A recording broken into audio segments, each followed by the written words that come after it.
from WGTE Public Media in Toledo. This is Storied Ground, a Northwest Ohio history podcast, where we visit our region's many historical sites and markers to rediscover the presence of the past around us in all its wonder, diversity, and complexity. I'm your host, Nick Pavlik. This is part 3 of our 5-part series on the history of the Wyandotte in Ohio, with guest experts Chris Hauk of the Wyandotte Nation of Oklahoma. Hello, my friends. My name is Two Paths, is my Wyandotte name. Two lives. I am Wyandotte, and I'm of the Big Turtle Clan. And renowned Ohio historian Mary Stockwell, author of the book, The Other Trail of Tears, The Removal of the Ohio Indians. I'm a longtime resident of Ohio, and I have a PhD in American history. I was a professor for many years at Lord's University, and I trained with some of the top guys in the American West. So the frontier in the West, to me, is synonymous with America.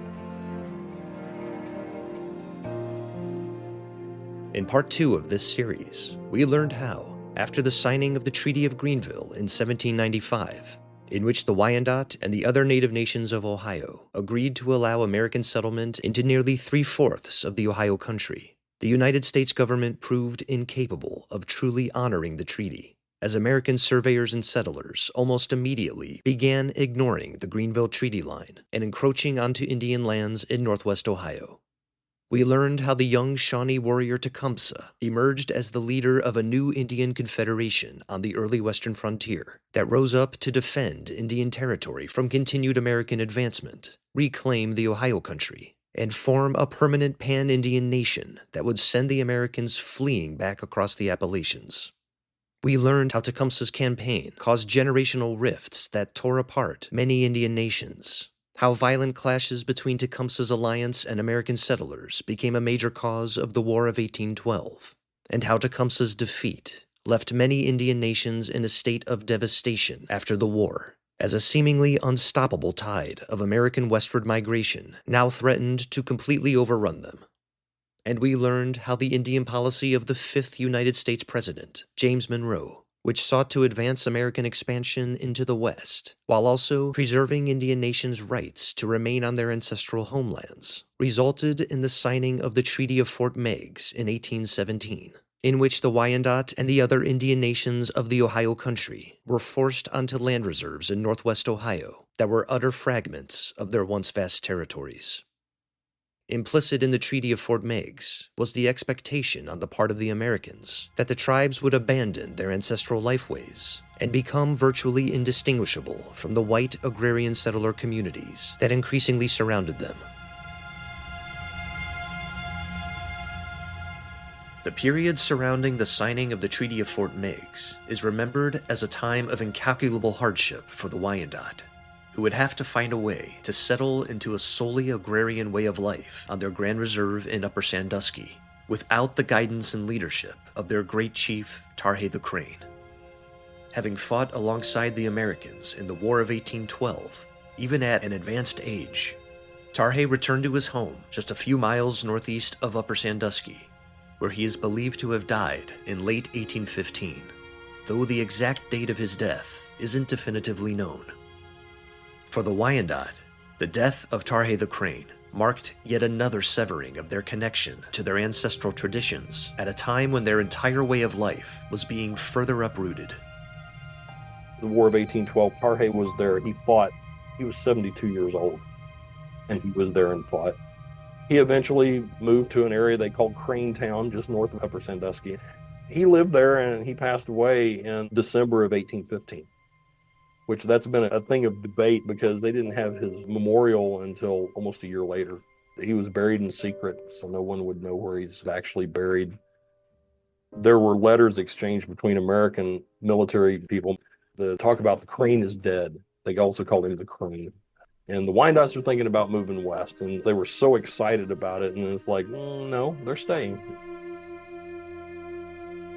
To honor the Wyandotte's departed leader, Indian nations across Ohio, Indiana, and New York convened in council on the Wyandotte's Grand Reserve in Upper Sandusky to perform a memorial ceremony that was only ever held upon the death of a truly great chief.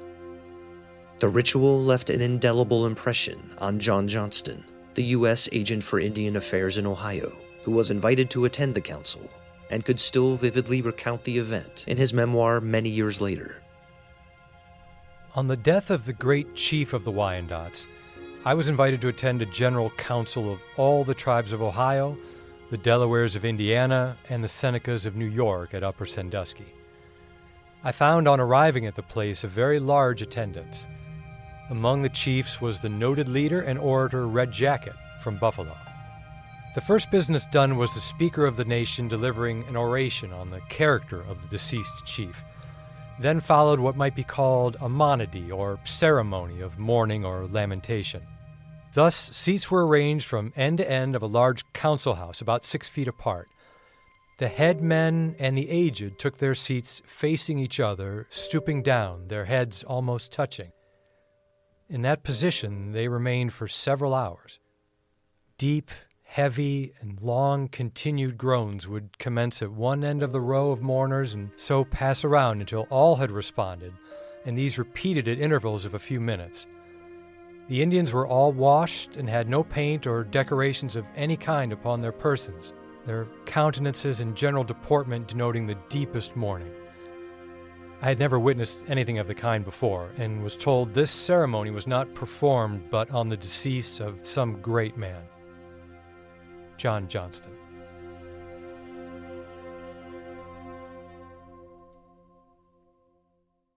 Another seemingly insurmountable challenge plaguing the Wyandotte and the other Ohio tribes that threatened to derail their settlement onto reserves before it even began was the aggressive peddling of whiskey by white traders and the scourge of alcoholism among Indian men that resulted, which became particularly pronounced after the War of 1812. When young Indian warriors, regardless of whether they had sided with the British or the Americans during the war, found themselves broken and dispirited by an unraveling post-war world that seemed utterly determined to destroy so much of what had endowed their lives with meaning. The drunkenness among the tribes was bad, but it was really bad after Tecumseh's defeat. That's one thing I've noticed in the records. Very terrible after the War of 1812. A devastating war for the tribes. I don't think we historians have captured it yet. Territorial officials talk about it. They say, overnight, these men who fought with Tecumseh, almost brought down the United States, are drunks. And they're coming into our towns, and the children have nothing, and the women have nothing. And we're feeding all of these people. The Canadian officials saw it, too.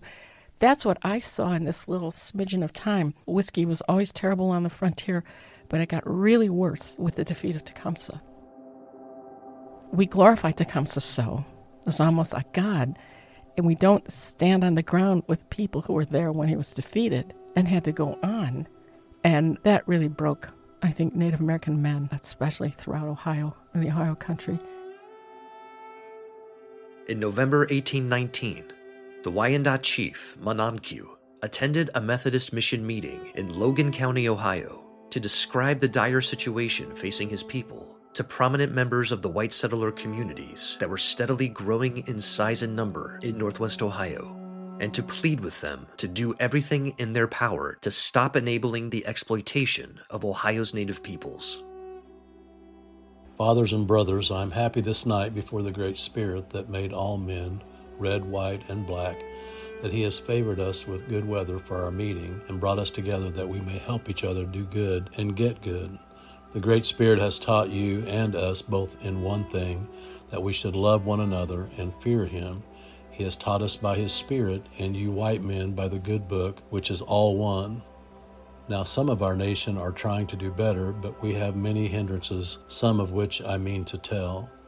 The white men tell us that they love us, and we believe some of them do and wish us well, but a great many do not, for they bring us whiskey, which has been the ruin of us and our people. I can compare whiskey to nothing but the devil, for it brings with it all kinds of evil. It destroys our happiness, it makes Indians poor, deprives our squaws and children of their food and clothing, makes us lie still and kill one another. All these and many other evils it brings among us. Therefore you ought not to bring it to us. You white people make it, you know its strength, we do not. But it is a great curse to your own people. Why not cease making it?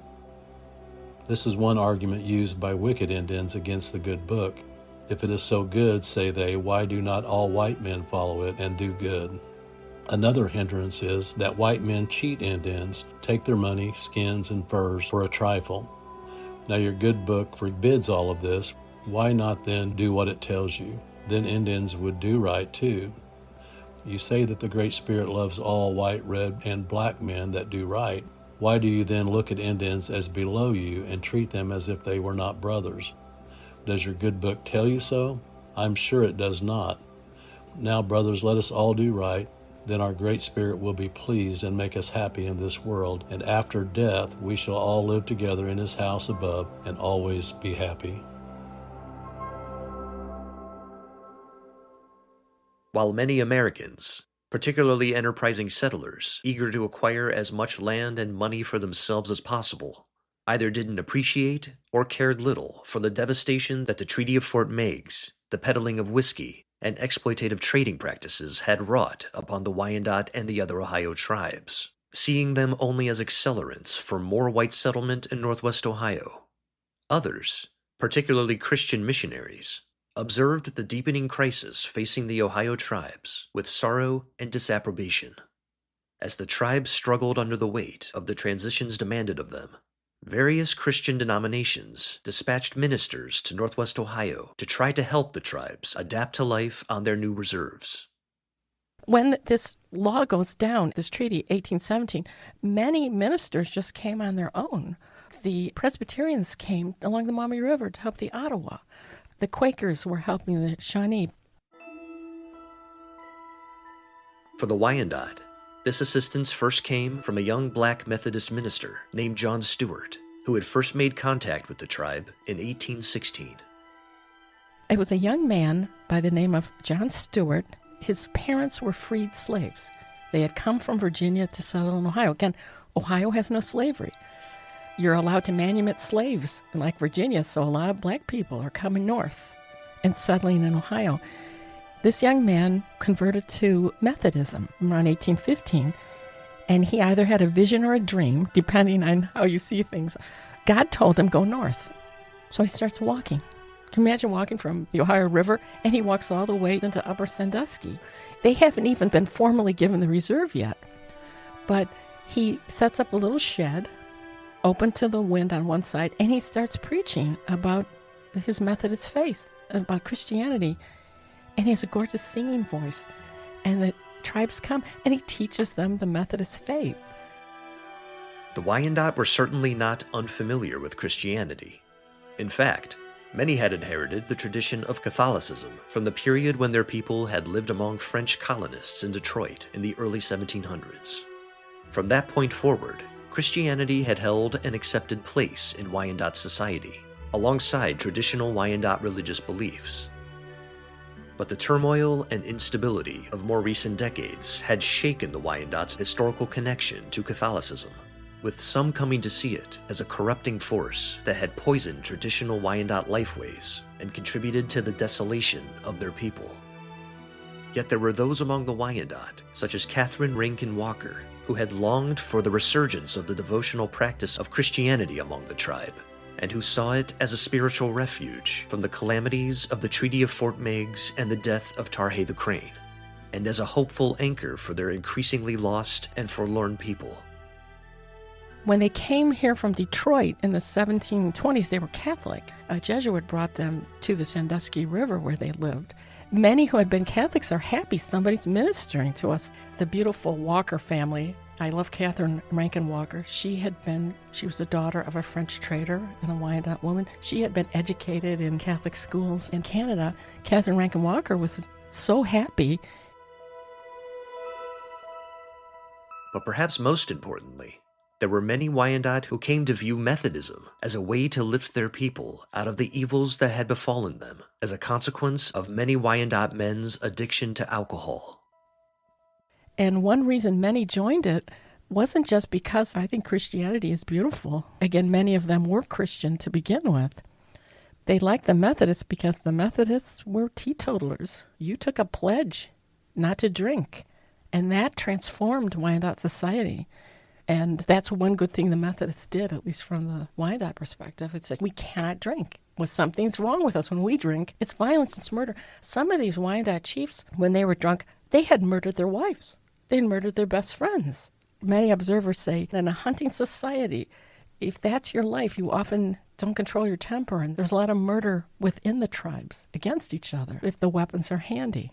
I mean, my God, we should appreciate that now with the weapons we have and murder so common. If the weapons are there, you're going to use them. They also liked it because they were so strict in their morals on marriage. Families were crumbling at the end of the War of 1812, and it was no, you marry, you stay with your wife, your husband, you raise your children, that's your life. And that's what the Methodists were meant to fix.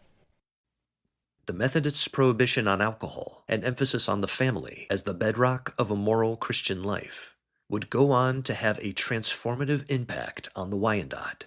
And as many Wyandotte began converting to the Methodist faith, it would become the catalyst that eventually enabled them to begin flourishing on their Grand Reserve.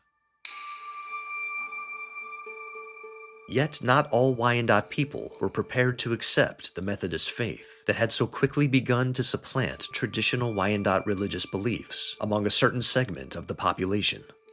There remained a substantial contingent within the Wyandotte, particularly older people still deeply attached to their ancestral culture, who were staunchly opposed to John Stuart, whom, despite himself being black and the son of formerly enslaved parents, they viewed as a harbinger of the colonial forces that threatened to destroy the traditional Wyandotte way of life. Many people would be against it, especially older people in the beginning. In his 1827 biography of the missionary John Stuart, the Reverend Joseph Mitchell wrote in vivid detail of how Stuart's early ministrations were met with fierce resistance among some of the Wyandotte.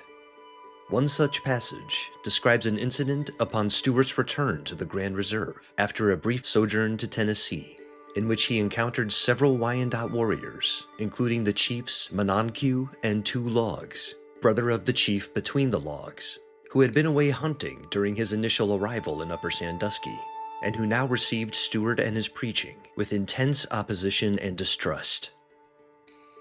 At the time set by him for his return, he arrived at Sandusky.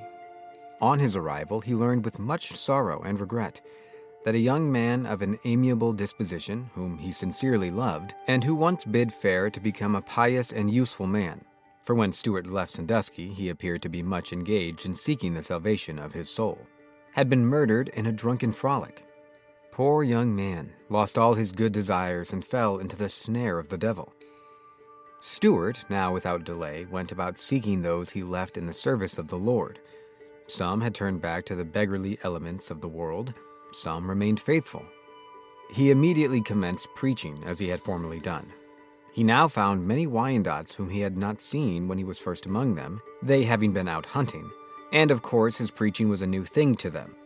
It was not long before violent opposition was raised by some of the principal men of the nation against the progress of this new religion. Many arguments were used by those in the opposition to prevent the success of Stuart's ministry. The principal leaders of this opposition were Mononque and Two Logs, or Bloody Eyes, both chiefs in the nation. They represented, in glowing colors, the great and many evils and calamities that would befall them as a people or nation if they abandoned their sacred institutions which the God of the Red People had given them as their mode of worshiping him. Institutions also designed for their amusement. That they would justly incur the displeasure of the Great Spirit by such a step, that the Great Spirit designed those institutions to be held sacred among them and kept up forever. They exhorted the people never to entertain the idea of abandoning them, assuring them that while they continued to adhere to the religion of their fathers, they would be on the safe side. Summer was with them, a season of amusement and great happiness. Feasts, dances, ball plays, foot races, horse races, etc. were their chief delight, and it will not be wondered at that they should, with great reluctance, give up the things which afforded them so much pleasure. Through the course of the summer, dance succeeded dance, and feast succeeded feast, until autumn admonished them to resume the chase. Sometime in the month of August, a large number of Wyandottes were collected at a house raising, and Stuart being present, Two Logs began in a very violent and boisterous manner to declaim against Stuart and his doctrine. A friend of Stuart's replied in a very spirited manner, This brought on a considerable controversy, in which several took part. Two logs objected particularly to his preaching against their dancing, feasting, etc. At length, Stuart was called upon to defend his doctrines against the formidable attack made by two logs. Stuart, in a mild and plain manner, endeavored to convince him of the evil tendency of the practices he so warmly advocated, and among other things, he stated that a poet had represented the dancing and frolicking part of the damned as crying out in their distress and agony, and saying, "Now hail, all hail, ye frightful ghosts, with whom I once did dwell, and spent my days in frantic mirth, and danced my soul to hell." At this, two logs raised a great hoarse laugh, and inquired whether the persons who made those bitter lamentations were Indians, and added, "I do not believe the Great Spirit will punish his red children for dancing, feasting, etc. Yet I cannot say that he will not punish white people for doing these things, for to me it looks quite probable the Great Spirit has forbidden these things among the whites, because they are naturally wicked, quarrelsome, and contentious. For it is a truth they cannot deny, that they cannot have a dance, a feast, or any public amusement, but some will get drunk, quarrel, fight, or do something wrong. Now, my friend, you have been present at several of our dances and feasts, and did you see any of these bad things going on? No. We have our public amusements in peace and goodwill to each other, and part in the same manner. Now, where is the great evil you see?" Yet another passage further elucidates the fear and suspicion with which some members of the Wyandotte regarded Stuart, even believing he would help bring about the destruction of their people. Many were the visions, revelations, prophecies, etc., which were sounded about the whole neighborhood, all appearing to aim at the destruction of Stuart's preaching. A report was raised by some of the opposition and industriously circulated among the people that many years before the white people discovered this continent, one of the old Wyandotte prophets prophesied that it would come to pass when an entire new race of people should come across the great water and overspread the whole continent. The red people should not be able to oppose them, that by degrees the Indians would disappear. Their territorial bounds become very much circumscribed. Each nation would be confined to small spots of land. But this would not be the end. The next thing would be, a man of a black skin would come among them, who, though under the semblance of friendship, would effect, ultimately, their entire overthrow and destruction, and that the only way for them to escape was not to countenance him or give him any encouragement, nor listen to anything he might say.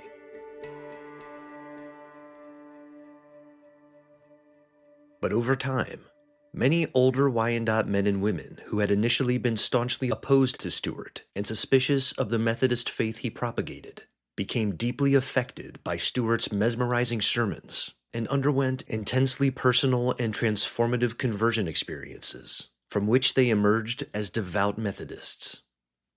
And many of them would then come in and they would hear these wild sermons about being judged at the end of time.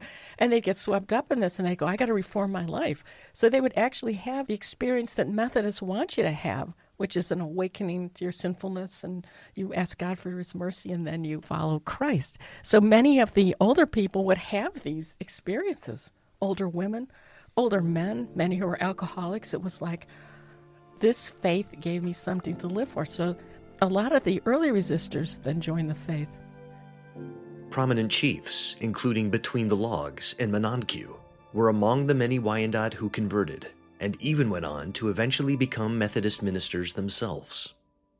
As Methodism began taking deeper root on the Wyandotte's Grand Reserve, the chiefs appealed to the Methodist Church, asking them to send another minister to Upper Sandusky to assist John Stuart, who had long been suffering with tuberculosis and had begun to more significantly decline, and to also establish a mission school for Wyandotte children. Heeding the Wyandotte's request, in 1821, the Methodists sent the Reverend James Finley to the Grand Reserve. Finley's time living among the Wyandotte in Upper Sandusky would usher in an even more dramatic transformation for Wyandotte society that positioned them to achieve previously unimaginable levels of prosperity within the new economic and social realities of American civilization that had overtaken them, and within which they had heretofore struggled to contend. Finley's work began with the establishment of a mission school and working farm to help prepare Wyandotte children for a future agrarian and industrialized world that would increasingly bear very little resemblance to the traditional Wyandotte way of life their parents had known. And not long after that, the Methodists say there seems to be some Holy Spirit, some fervor there, so they send a fellow by the name of Reverend James Finley. He gets up here in 1821, and he builds a mission school so he can bring in children. Wyandotte children come from Upper Sandusky. There's even a spot in the Sandusky River where there's large stones that come across, and there's a park there. It's called Stepping Stones Park, and the legend says the Wyandotte kids that lived on the other side of the river, they'd cross there to go to school. Some American kids come. They bring kids in from Michigan, from Canada, and they learn reading, writing, arithmetic, the Methodist faith. They learn all the things an American kid would at this time. Also, the little boys are going to learn how to be farmers, carpenters, do manual labor. And the girls are taught how to raise flax, sew from linen, how to cook the foods that are now being raised, the meat and everything. It, again, is a big transformation in terms of what their roles used to be. He then sets up this farm so that the children can actually support themselves by working there. Though Finley at first met with staunch resistance from the Wyandotte traditionalists, who remained opposed to the introduction of Methodism among their people and refused to send their children to the school, this resistance eventually gave way under the influence of respected Wyandotte leaders, like the chief Squire Greyeyes, who recognized the importance of the mission school to the future survival of the Wyandotte as a people. There was a little resistance in the beginning, but when this really great chief by the name of Squire Greyeyes, he brings his little daughter, Margaret. When he takes her there, it's like, oh, if a chief of that caliber understands this, then everybody comes. It is important to acknowledge here that while the idea of a mission school for Wyandotte children might conjure associations with the notorious Native American boarding schools further west in the latter 19th century, which we now know inflicted untold trauma upon many indigenous children, the Ohio mission schools of the early 19th century were of a kind that was comparatively far more tolerant and humane.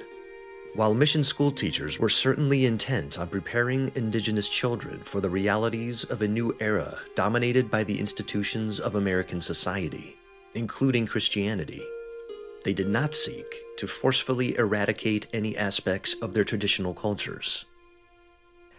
When we think about how the Americans treated the Indians, we're thinking what we saw in Westerns, Trans-Mississippi West, the Apache. That's what I tend to think. And we have this terrible vision of schools in the late 19th century that you're wiping out Indianness and ramming this Americanness down it. That's very late 19th century. There's a gentler attitude in the early 19th century. They still got the glow of the American Revolution. We hold these truths to be self-evident. Right now, it's very anti-schools for American Indian children. It's not all black and white. It was helpful to many of them, and many of them liked the experience. I met a man, in one of my talks, a fellow, he was part Shawnee, he had come all the way from Illinois to hear me, and he goes, Mary, right now everybody makes fun of these schools that train children. And he said, I'm telling you, they were the only people out there trying to help us in some specific way. So he said, don't you go down they were all evil. Stay in the middle where a historian should be. In the case of the Wyandotte Mission School, children were allowed to keep their traditional clothing that their mothers had made for them, and to return to their families on weekends and for the Sabbath. And there is evidence to suggest that many Wyandotte children were quite fond of their experience attending the mission school. Many of the young girls were naturally excellent students, and particularly adored one of their teachers, a young woman named Harriet Stubbs, whom they could often be seen following about the Grand Reserve. And while the boys at first generally had a more difficult time adapting to the more rigid structure of a school day, they eventually excelled just as much as their female peers after the Reverend James Finley tried dividing them into teams that competed with one another. You don't see this looking down on the Wyandotte ways and glorifying Americanism, whatever that is. It's just, this is the world we're in, and you could be a part of it too. Many of the Wyandotte parents understood, we get what's happening. The next generation down is going to live in a totally different world. And by all accounts, the children really loved that school. If you read the accounts of the Ottawa school along the Maui River, it was not as successful. I don't know what the Presbyterians were doing wrong, but there's a young guy by the name of Dresden Howard, a young white kid who lived in what is now Grand Rapids. He went to school with the Ottawa. And he goes, it's just horrible to just sit there when we wanted to run in the woods and play like usual. How awful it was. It wasn't long before the mission school became a respected fixture of life on the Wyandotte's Grand Reserve. Encouraged by the success of the school and the ardent devotion among many Wyandotte to the Methodist faith, James Finley then went to Washington, D.C. to request funds from the Civilization Act to build an actual Methodist church on the Grand Reserve. And it's after that, when that gets going, he'd been preaching in the council house, and he goes, it's cold, I'm on a dirt floor, and then he gets $1,300 from Calhoun through the Civilization Fund, and they build the mission church. And while Reverend Finley had, out of respect, refused to ask the Wyandotte for help when building the mission school, when it came time to building the church, he did not have to ask for help. The Wyandotte built it themselves. Finley said, I built the school and the farm for the kids myself, but when the church went in, the Wyandotte men built it for me. This gives me chills. They go down into the Sandusky River, they cut out the blue limestone, and they bring it back, and they build this gorgeous little church. And he converts many to the Methodist faith. The remarkable extent to which the Wyandotte came to openly and genuinely embrace the Methodist faith is poignantly captured in the Reverend James Finley's memoirs of his time living among the Wyandotte. In one passage, he vividly recalls a camp meeting on the Grand Reserve that evoked an otherworldly and almost magical quality, during which several hundred Wyandotte men and women underwent powerful conversion experiences. This camp meeting was a good one. Some of the savage party were convinced and converted, and 9 of them joined society. The Sabbath following was a quarterly meeting at the mission. The Son of Righteousness rose upon us with healing in his wings. We met on Saturday, about noon. Some had collected and encamped on the ground. We commenced by preaching, and afterward a prayer meeting was held. By the time of the evening meeting, our company had increased to several hundreds. This was a solemn and impressive scene. The tents were stretched around to the number of 60 or 70. The dim light of the Indian fires and tinkling of the numerous horse bells, for almost every Indian has a horse, and every horse a bell. The horses feeding on the blue grass plain, the candles fixed on sticks stuck in the ground, the light reflecting from the green boughs that hung over us, the soft and mellow voices of 300 or 400 Indians rising and seemingly filling the blue vault with heavenly echoes, and the grove made vocal with the praises of the Great Spirit, formed a scene delightfully interesting and sublime. Here the red men prostrated themselves, and in fervent prayer to God, called for mercy in the name of Jesus, while others, with hearts filled with penitential sorrow, cried with loud voices, "Take pity on us! Take pity on us, O Great Spirit!" After preaching, an exhortation was given when we called up mourners, and many came whose faces were suffused with tears. This meeting lasted nearly all night. On Sabbath morning was our love feast, which commenced with great solemnity and fervent prayer. After the bread and water were distributed, we commenced speaking of the goodness of God, and I am sure this scene cannot be described. Here I fully realized the saying of the prophet Isaiah, "The wilderness and the solitary place shall be glad for them, and the desert shall rejoice and blossom as the rose. It shall blossom abundantly and rejoice even with joy and singing." The red men and women rose in quick succession and told of the grace of God through Christ Jesus, and their awakening and conversion to God, till we were overwhelmed with his goodness, and all united and giving glory to God in the highest.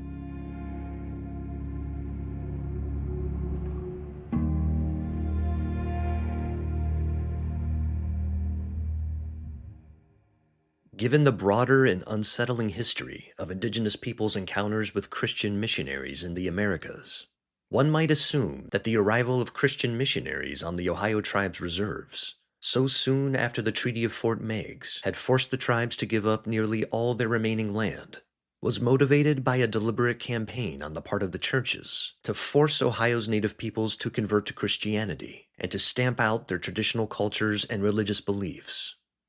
But the missionaries who arrived in Northwest Ohio in the early 19th century were primarily motivated by the charitable intention of helping Ohio's native peoples learn to sustain themselves and adapt to a new way of life on their reserves.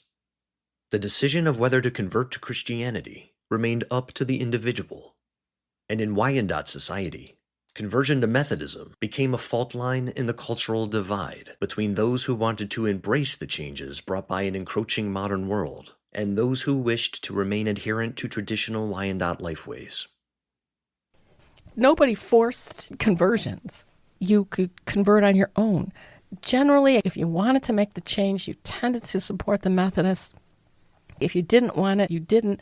Chiefs like Manonque between the logs who converted and became ministers themselves, they said the stability the Methodist faith brings and the sense of purpose we have, once they then got their reserve, it would give us a spiritual lifeblood to keep going in this place. And they became devout Christians, devout Methodists. The Wyandotte who opposed conversion to Methodism had no trepidation about openly expressing their convictions. Most influential among the Wyandotte traditionalists was Dionquad, who had succeeded Tarhe the Crane as the tribe's head chief, and who made very public and striking displays of his defiance of Reverend James Finley. Some just were against it completely. There was one fellow who would dress up in his warrior clothes. He would paint himself like he's going to battle, and he would torture Finley when Finley first started preaching. He would have all the hoofs on him rattling and everything, paint snakes all over, and he would come sit there and blow smoke in his face. Another thing I discovered, many of the people in the surrounding area who were selling whiskey, they didn't like the Methodists. So they would pull the Wyandotte aside and they would say, you know, the Bible says this, the Bible says that, the Bible contradicts. So then they would come back to many of the Wyandotte and they would start arguing about the Bible in the midst of the preaching. And still others among the Wyandotte forged their own paths that merged both the old and new ways, such as the highly respected chief, Samundawat. And yet there were people like Samundawat who practiced the traditional ways, didn't want to be a farmer, wanted to continue the past. He was a Methodist, so it went both ways. But nobody forced you into this, but it gave them a great meaning. Within a decade after the signing of the Treaty of Fort Meigs, the influence of the Methodist Church had increasingly instilled a newfound sense of spiritual renewal and social stability on the Grand Reserve, and even some of Reverend James Finley's most vehement opponents among the Wyandotte, such as Dionquad, would go on to convert to the Methodist faith. The profound impact of the Methodist mission upon Wyandotte society was eloquently conveyed by the chief between the logs in an address he delivered to the New York Missionary Society in 1826. It is true we went to church on the Sabbath day, and then the minister preached, but we did not understand one word he said. We saw he kneeled down and stood up and went through the motions with his great dress on, and when church was out, we all went to a place where they sold rum and whiskey and got drunk and went home drunk. He would tell us we must not get drunk, but he would drink himself and frolic and dance on the Sabbath. We counted our beads and kept our crosses about our necks or under our pillows and would sometimes pray to the Virgin Mary. But we were all as we were before. It made no change on us, and I began to think it was not as good as the religion of our fathers, for they taught us to be good men and women, to worship the Great Spirit, and to abstain from all evil. Sometime afterward came the Shawnee prophet, the brother of Tecumseh, and he told us that a great many years ago there lived a prophet that had foretold the present state of the Indians, that they would be scattered and driven from their homes, but that the Great Spirit had said that he would make them stand on their feet again and would drive the white men back over the waters and give them their own country, that he had seen an angel, and he told him that all the Indians must quit drinking and all turn to their old ways that their grandfathers had followed and unite and aid to drive the whites from our country. Many believed and followed him, but I had got tired and I thought it was the best for me to keep on in the old way, and so we continued. Then the war came on, and we all went to drinking and fighting. When the war was over, we were a nation of drunkards and so wicked that the chiefs thought we must try and get up our old religion of feasting and dancing. We did our best to get our people to quit drinking, but while we were trying to reform, God sent a colored man named Stuart to us with a good book. He began to talk and sing and pray, but we thought it was all nothing, and many made fun of him because he was a black man. The white traders told us we ought to drive him away, for the white people would not let a black man preach for them. We, however, watched his walk and found that he walked straight and did as he said. At last the word took hold, and many began to listen and believed it was right, and soon we began to pray, and we found that it was of God. Then others came, and they told us of the same things. The work broke out, and God has done great things for us. I was among the first that took hold, and I found that it was the religion of the heart and from God. It made my soul happy and does yet. The school is doing well. Our children are learning to read the good book and promise fair to make good and useful men. We thank you, our friends, for all the kindness and help you have shown us, and hope you will continue to help us until we can stand alone and walk. We will do our best to spread this religion at home and send it to all nations.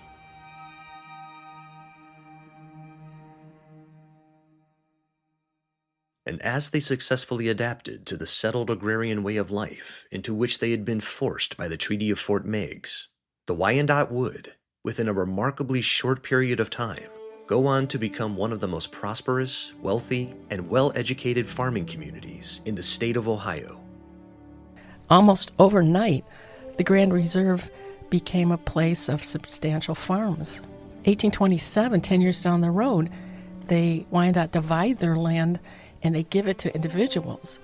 And they're growing corn and wheat. They have fenced-in farms, barns. They're raising cattle. They're raising hogs. They're raising horses. They have beautiful peach and apple orchards. The farms and the orchards, there were professionals, doctors, lawyers. They have roads. They have a hotel. They are the U.S. Post Office in northwestern Ohio. They had this Indian mill, then they become the center of everybody coming to Northwest Ohio. Didn't matter what your background was, they would grind the corn and they would grind the flour, so they were wealthy from that too. So overnight, they become a truly prosperous farming community that would be the envy of any farming community west of the Appalachians.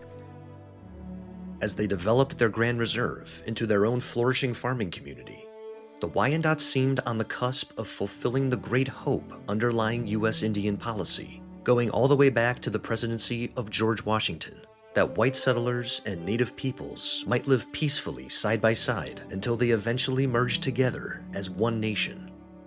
Outside visitors to the Grand Reserve, such as the U.S. Agent for Indian Affairs in Ohio, John Johnston, not only marveled at the success the Wyandotte had achieved on their lands in such a short time, but also observed how life on the Grand Reserve had increasingly become outwardly indistinguishable from that on the white farming settlements that surrounded the Wyandotte in northwest Ohio. Upper Sandusky, August 23, 1823.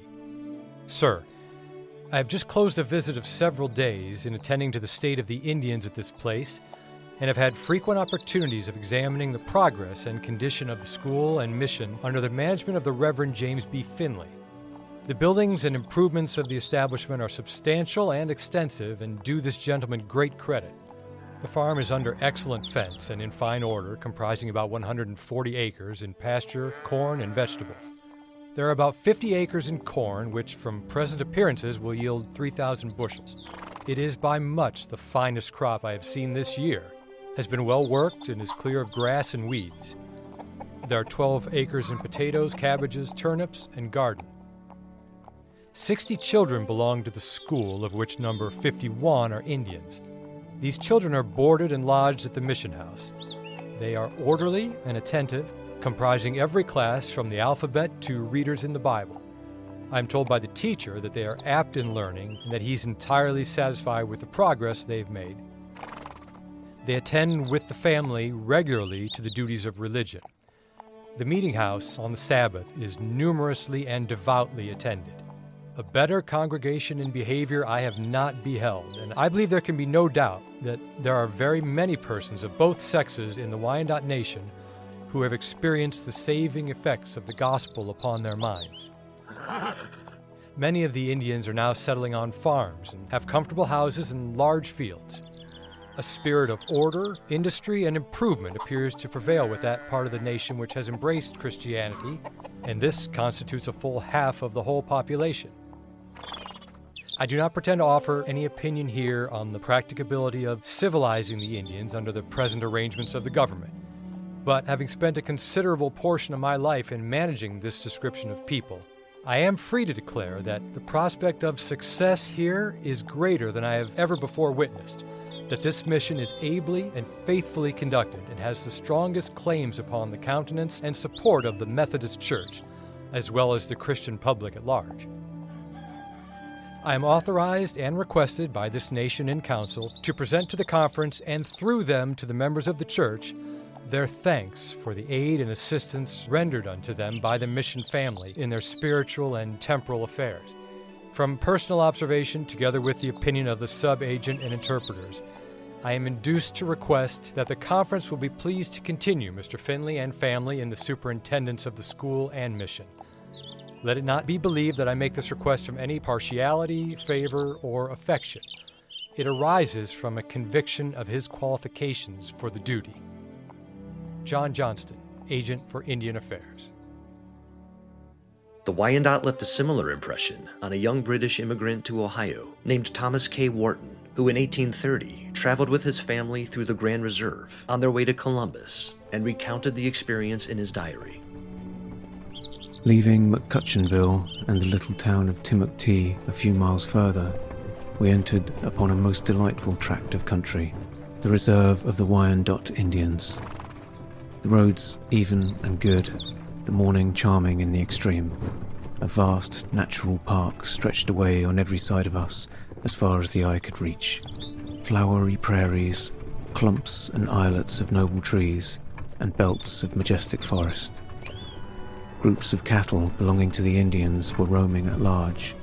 Beautiful birds flitted about, and myriads of brilliant insects, and as we entered the reserve, a fine old stag leaped from the thicket and bounded over the open plain. After travelling some miles through this fine and interesting section, fenced enclosures indicated our approach to the town of Upper Sandusky.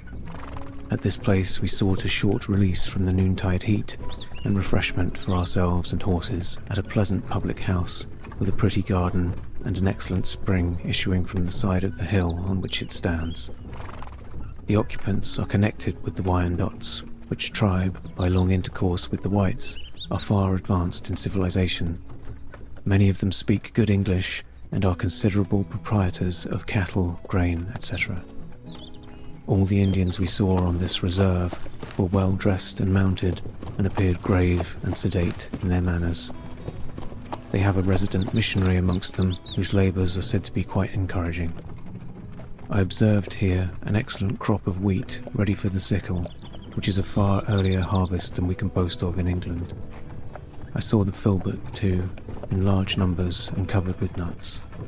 I have found it exceedingly abundant in the dry parts of Crawford and Logan counties, but on no other part of our route. Thomas K. Wharton.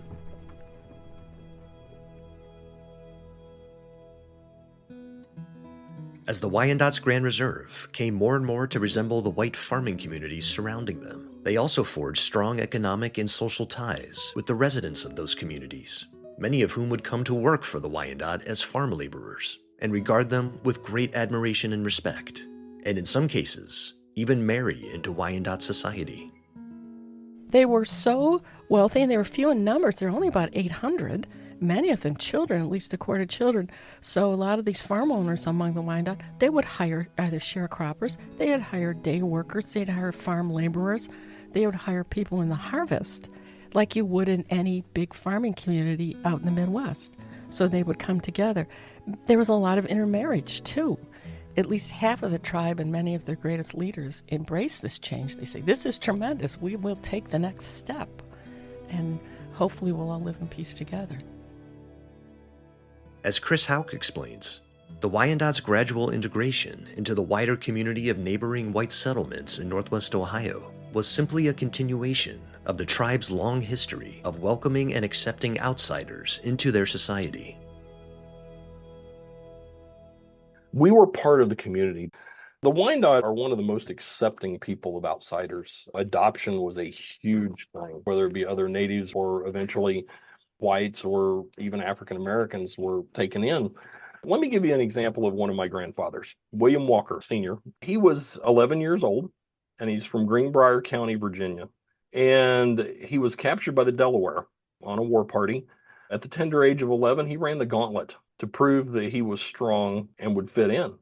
After that, he was adopted by, as they say, a respected Delaware family. And then when he was about 15, they went to trade with the Wyandotte. And a gentleman who had been captured and was a white captive and eventually became quite a respected man by the name of Adam Brown saw William, and he got to talking with him. And they discovered they were both from Greenbrier County, Virginia. And Adam knew William's family. So he went to the Delaware and he said, "Hey, I want to adopt him." They said, "No, we can't do it. He's replaced someone that has died or been killed." And he goes, "Well, I'll give you horses." And the Delaware are like, "You can't buy a person. That's not the way this works." Well, the Delaware referred to the Wyandotte as uncle. So Adam, as I like to say, played the uncle card. And he says, "Well, he's white. We're from the same place." And anyway, he was allowed to adopt William into the Wyandotte. So he raised him as a son, basically, and he learned these old ways. And then eventually he was married. He was more than likely at the Battle of Fallen Timbers. He was an interpreter later on, dealings with the Americans, probably at Greenville, very much so. I've seen some letters that he wrote for the chiefs when they sent messages, and they would sign it with their symbol, and he would put their name out beside of it. That's how accepting they were, because Adam Brown and William Walker, they were huge players. There were still hereditary chiefs to a point, but that's kind of the way it worked, is they would be adopted in. My fourth great grandfather, his wife was a white captive. It was very important. Everybody did it because it replaced those that they've lost. Over time, the Wyandotte's tradition of adopting white captives into the tribe, along with the personal and social connections they developed across the many white settler communities in Northwest Ohio, had significant impacts not only on the evolution of the Wyandotte way of life, but also on the very physical markers that traditionally defined what it meant to be Wyandotte. While many Wyandottes still bore physical features that were of an unmistakably indigenous character, a growing number of Wyandotte came to present as more racially and ethnically mixed, with some even presenting as outwardly indistinguishable from the white residents of neighboring farming communities. The increasingly mixed outward appearance of the Wyandotte became a physical signifier of their unusual openness to and acceptance of white settlers relative to Ohio's other native nations. And as the Reverend Joseph Badger observed in a local history of Wyandotte County, published in 1913, the fact that several Wyandotte presented with physical features similar to those of their white neighbors only catalyzed their successful adaptation to the new American political, economic, and social institutions and environmental transformations that were quickly taking root in Northwest Ohio in the early 1800s. An explanation of the number of white men, or partly white men, found among the Wyandottes. It appears that this nation, although never behind other savage tribes during their wars with the whites, were more merciful than the Delawares, Shawnees, Miamis, Ottawas, Chippewas, etc. They saved more of their prisoners and purchased many others from other tribes of Indians and adopted them into their families.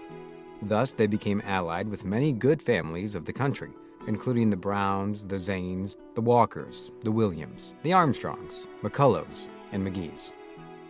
Robert Armstrong, one of the best interpreters during the Reverend Finley's missionary services among the Indians, was taken prisoner by the Wyandottes about the year 1786, when a boy about 4 years old.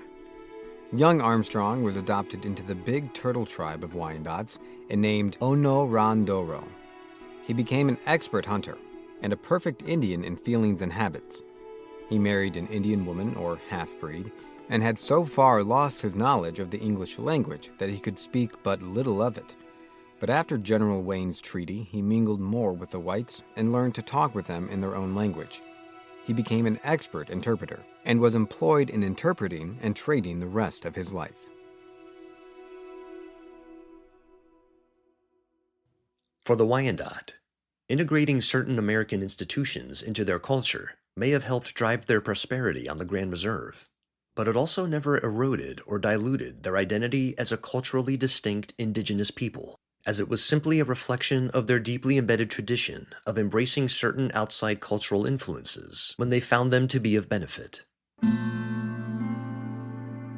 Other native nations in Northwest Ohio, however, were just as determined to avoid contact with white settlers as much as possible, to protect their people from what they understandably viewed as the corrupting and deceitful ways of the Americans.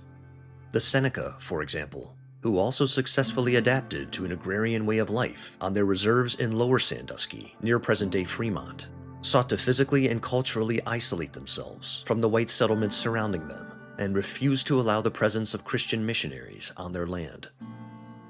The Seneca to the north, Fremont, they had 40,000 acres. They did the same thing. Eyewitnesses went through their 40,000 acres, beautiful farms. It looks like the English countryside, immigrants would say. But the Seneca, unlike the Wyandotte, who kind of looked out and wanted contact with Americans and didn't see them as a danger, the Seneca said, "We don't want anything to do with Americans. Stay away. We want a life without you. You are too violent, too grasping. You bring that whiskey and you bring disease, and we want to maintain our own ways." So all the tribes are trying to figure out how to handle this. It's fascinating to me. The two greatest successes from our perspective, looking on the outside, inwardly disagreed with why they were doing this. Despite the success they had achieved on their reserves, the Seneca remained deeply dissatisfied with the agrarian life to which they had been confined by the Treaty of Fort Meigs, and ultimately determined that remaining in Northwest Ohio would become tantamount to the eventual erasure of their ancestral culture and traditions. From their reserves to the south, near Wapakoneta, many of the Shawnee came to the same determination, and as Dr. Stockwell was surprised to discover, it was the Seneca and Shawnees' eventual resolve to leave their reserves and return fully to the life ways of their ancestors that would first set into motion the course of events that culminated in the forced removal of all of Ohio's native peoples. What's interesting is when all these reserves go in, there's no outcry as settlers come in, get rid of these Indians. It's just not there. The attitude is that there's still so much land that there's not this great hostile outpouring of we've got to get rid of them. There's a tiny time, it's about 1815 to 1830, to the Wyandotte's 1840, 43, where the experiment seems to be working. The first cries for Indian removal, this is what surprised me, comes from the tribes themselves. The Seneca will want out. They go, "We can't protect ourselves. We're going to get swept up in your culture. We don't want that." They go 4 times to the U.S. government before Andrew Jackson as president, send us west. The Shawnee are split in two. Tecumseh's brother's still alive, the prophet.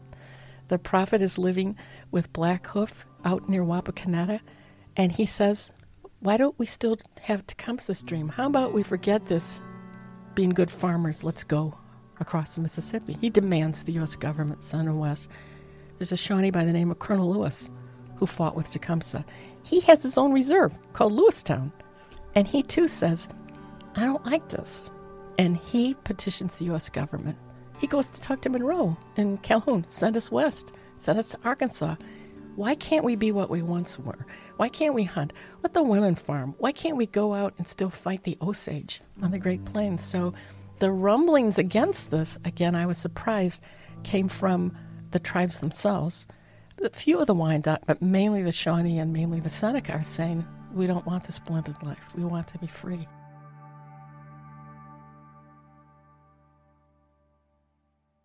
Although most ordinary settlers in Northwest Ohio had eventually come to accept and live peaceably among native peoples, it wasn't long before the Seneca and Shawnees' calls for removal were being loudly echoed by certain officials in the U.S. government who had long been in favor of the removal of all native peoples east of the Mississippi to lands further west, insisting that it was not only the best thing for the protection and survival of the tribes, but that the ongoing accommodation and settlement of native peoples on land reserves in the east was now an antiquated remnant of a bygone age, when powerful Indian tribes in the east had actually posed a serious threat to the survival of the United States. Those now clamoring for Indian removal, from the Deep South to the Midwest, asserted that President James Monroe's insistence on continuing and improving upon the outdated Indian policy of his predecessors was only allowing America's former and now weakened enemies, many of whom remained opposed to the United States, to continue occupying what was now valuable American soil and should be rightfully possessed as such. This, they claimed, was the dawning of a new era, in which the natural progress of American civilization would no longer be hindered by the mistaken belief that native peoples, if given enough time, could eventually live like the white man, and that such fundamentally antagonistic cultures could one day merge into a shared national identity. They pointed, incorrectly, to the unhappiness of native nations such as the Seneca and Shawnee as unequivocal proof that most tribes in the East were just as much in favor of abandoning Monroe's experiment and being removed west of the Mississippi. The time for Indian removal had come. While for most of his presidency, Monroe had managed to stave off the proponents of Indian removal and stay the course with his policy of, quote, civilizing the tribes and integrating them into American society. During his final months in office, the tide had turned so strongly in favor of Indian removal across much of the eastern United States, particularly in the South, that Monroe and his Secretary of War, John C. Calhoun, could no longer ignore the state's demands and finally reversed their position. Imagine being Monroe. After 8 years, you think your experiment is working, and you've got the Seneca and the Shawnee telling you it's not working, it's horrible. And he abandoned his own policy. His final speech to Congress was, I guess they want Indian removal. So he proposed Indian removal. January 27, 1825. To the Senate and House of Representatives of the United States. Being deeply impressed with the opinion that the removal of the Indian tribes from the lands which they now occupy within the limits of the several states and territories to the country lying westward and northward thereof, within our acknowledged boundaries, is of very high importance to our Union and may be accomplished on conditions and in a manner to promote the interest and happiness of those tribes. The attention of the government has been long drawn with great solicitude to the object. In the fulfillment of this compact, I have thought that the United States should act with a generous spirit, that they should omit nothing which should comport with the liberal construction of the instrument, and likewise be in accordance with the just rights of those tribes. From the view which I have taken of the subject, I am satisfied that in the discharge of these important duties in regard to both the parties alluded to, the United States will have to encounter no conflicting interests with either. On the contrary, that the removal of the tribes from the territory which they now inhabit, under a well-digested plan for their government and civilization, which should be agreeable to themselves, would not only shield them from impending ruin, but promote their general welfare and happiness. Experience has clearly demonstrated that in their present state it is impossible to incorporate them in such masses, in any form whatever, into our system.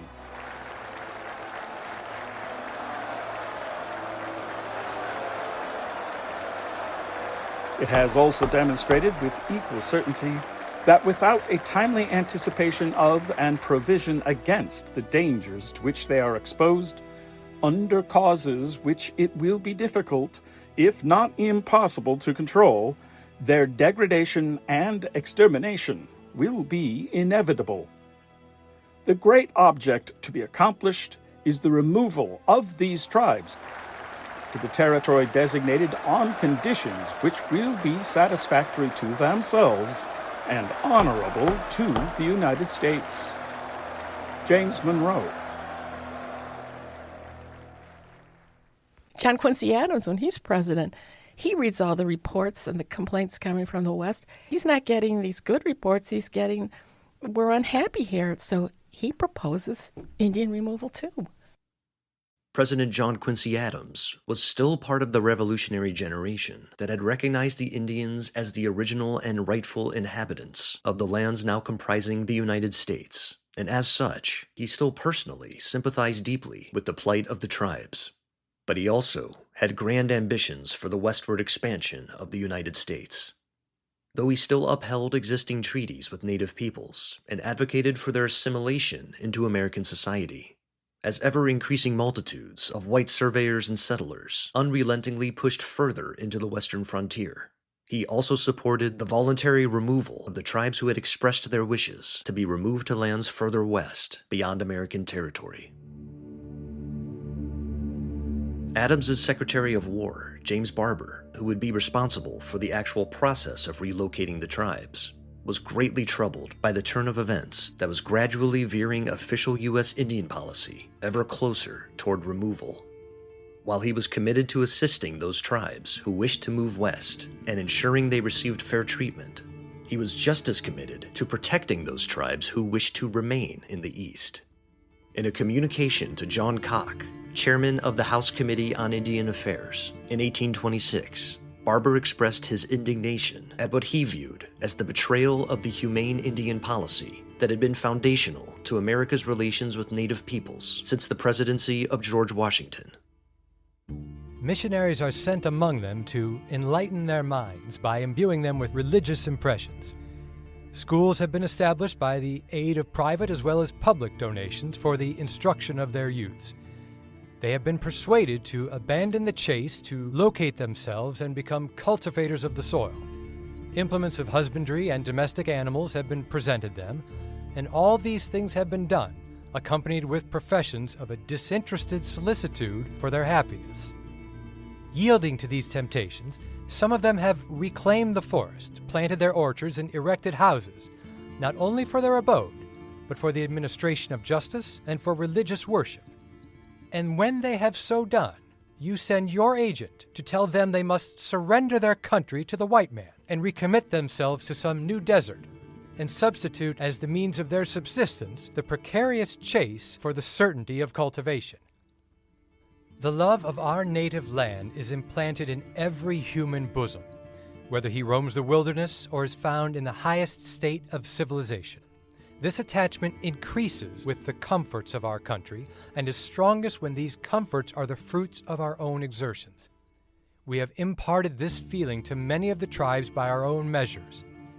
Can it be a matter of surprise that they hear with unmixed indignation of what seems to them our ruthless purpose of expelling them from their country thus endeared? They see that our professions are insincere, that our promises have been broken, that the happiness of the Indian is a cheap sacrifice to the acquisition of new lands. And when attempted to be soothed by an assurance that the country to which we propose to send them is desirable, they emphatically ask us, "What new pledges can you give us that we shall not again be exiled when it is your wish to possess those lands?" It is easier to state than to answer this question. In an attempt to fend off the calls for Indian removal that were growing ever louder in Washington, D.C. and the southern states, which he feared would eventually result in removal becoming the official Indian policy of the United States, Barber proposed a new American Indian policy that would attempt to strike a middle way among many conflicting tribal, state, and national interests.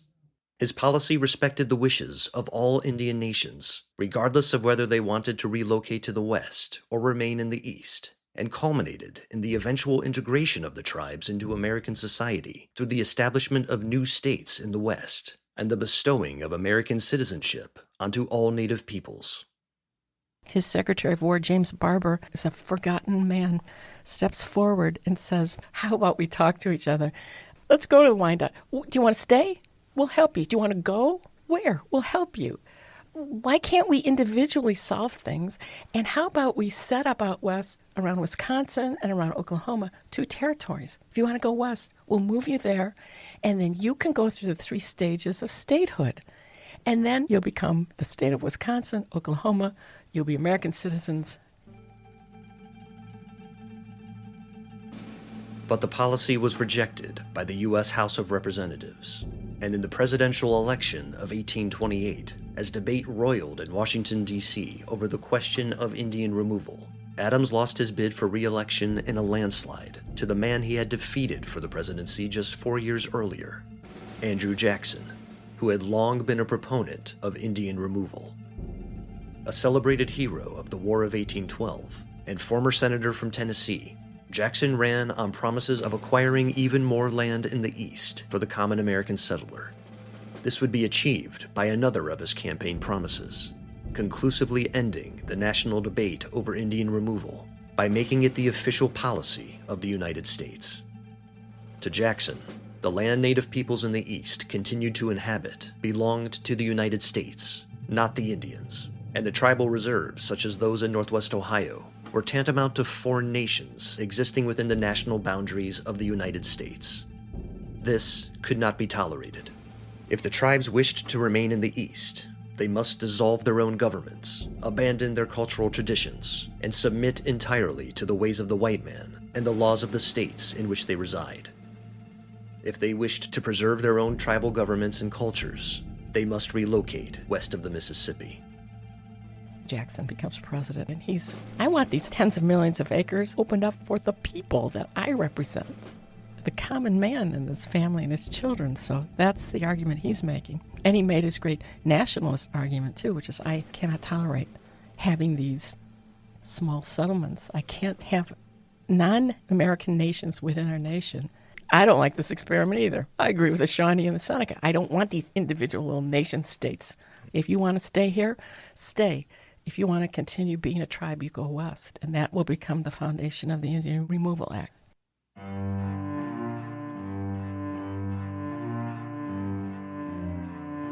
In part 4 of this 5-part series on the history of the Wyandotte in Ohio, amid roiling debate in Washington, D.C., and over the vehement protests of the residents of Ohio and the other northern states, the United States Congress passes President Andrew Jackson's Indian Removal Act in 1830. Ohioans just were against that act. When Jackson first announces this Indian removal bill that he proposes, it's a bitter fight. The outcry in Ohio against it was tremendous. Are you out of your mind? And throughout the 1830s, as the majority public sentiment in Ohio gradually shifts in favor of Indian removal, as most of Ohio's native nations submit to pressure to sign removal treaties forcing their people west of the Mississippi, and as American officials make several attempts to convince the Wyandotte to leave Ohio for Kansas, the Wyandotte internally contend with the question of whether to remove to the west, but consistently decide to remain on their rightful ancestral homelands on their Grand Reserve. As time went on, and one by one the tribes are leaving, and finally it's only the Wyandotte. Now you start to get this pressure to leave. The best land is gone. That black soil, finally you see people on the edges saying it's time to leave. The Wyandottes themselves disagreed. They constantly voted, should we stay, should we go? It was always slightly more, let's stay. The ones who wanted to stay said, look, we're a success, we're educated, we can fight this if they come our way, we have rights, we can remain. But then there was another group who said, no, we should maintain our traditional ways. We don't have to get swept up in the American experience. We will get swept up in it. We got to maintain our legal identity. Once they come and mush us all together, what are we? If we want to remain truly Wyandotte, we need to get out of here. Everybody else is leaving. It's a good thing what Jackson has done. Let's go. But in the end, it would take a sudden, violent, and tragic loss to finally convince Wyandotte leaders to change their minds. Finally, in 1842, they take a vote and they decide to leave. I believe they left because Samundawatt was murdered. There were people that were very greedy for us to leave. Even one of our chiefs was killed, Samundawatt. They found the two fellows who did it. They were captured, they were jailed, and then they walked.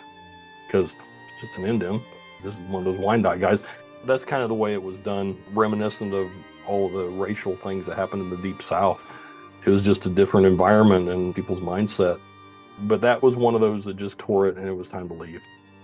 That shook them to the core. And that's when they finally said, maybe after all we've done, the first wave coming our way will be violent and let's get out of here. In March of 1842, fearing that the murder of Samundawatt is only the beginning of a tide of violence coming their way, the chiefs of the Wyandotte Nation at last relent and enter into treaty negotiations to cede their lands in Upper Sandusky, their home for well over 100 years, to the United States, and to remove their people to new lands in Kansas.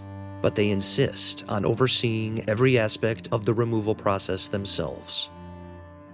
And they sign a treaty. The amazing thing about them is they are going to move all on their own. Every other tribe got help from the U.S. government. People were hired to take them west, not these people. They say to the U.S. government, we're going on our own. Do not send a superintendent. Don't send a conductor like you did for the Shawnee and everybody else in the state. We go alone. They spend a year getting ready, selling off their property. They have buggies. They buy wagons. They get their big horse herd together. Young men are going to take that west and walk them out through Indiana. And as the last of their Indian neighbors prepare to depart for the west, distraught American settlers in northwest Ohio, who had remained against Indian removal, many of whom had never known a time when the Wyandotte were not an integral part of their community, come to the Wyandotte's Grand Reserve to bid their goodbyes to a venerated Indian nation who had helped shape the course of American life in northwest Ohio for generations. And even when they were sent west, people in Upper Sandusky, the American settlers and citizens, were distraught. They came to this church, little Wyandotte mission, and the settlers crowded in, everybody weeping, don't go, don't go. There was a segment of the community that were just horrified that we'd left. I mean, just absolutely mortified. It's like, why would they do that? They're part of the town. Ohio was the last place we wanted to be. We chose to be there, not somewhere else. So it was a very hard decision. I mean, when these people, they're wearing Western clothing and they deal with all these people and they're part of the town, it's like, why would you? Why would we want to leave? We're prosperous here. Great thanks to our guest experts for this episode of Storied Ground, Ohio historian Mary Stockwell and Lifeways researcher for the Wyandotte Nation of Oklahoma, Chris Houck. And thank you to our voice actors for this episode, including Lane Hawkle, Dylan Sickles, Brad Smith, Matt Sweet, and, from the Wyandotte Nation of Oklahoma, Chief Billy Friend. I'm your host and producer, Nick Pavlik. Our executive producer is Chris Pfeiffer. If you have any questions, comments, or you want to listen again, go to wgte.org/ground or wherever you stream your podcasts. See you next time. WGTE. Voices around us.